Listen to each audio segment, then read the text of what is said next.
ranking every event tower in Tower Defense Simulator. So, starting off with the worst event towers, we have the Slasher.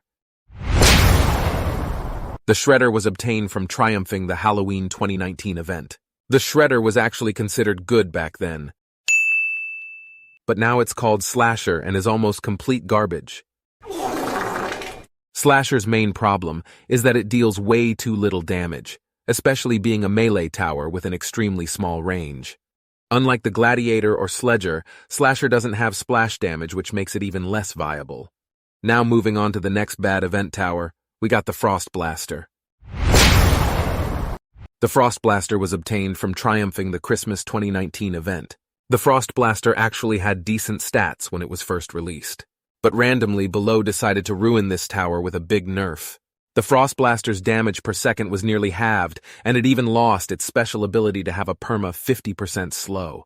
The third worst tower in TDS is the Commando. The Commando went from literally the best tower in the game into a below-average tower. In addition, all of Commando's upgrades aren't worth it besides the level 5 upgrade. You're better off using Commando's competitors like Pursuit or Minigunner. Anyways, the next crap event tower is the Toxic Gunner.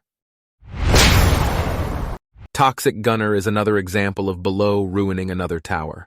It was a decently balanced tower, but it received another bug fix. Now the Toxic Gunner is basically a regular soldier, but without hidden detection.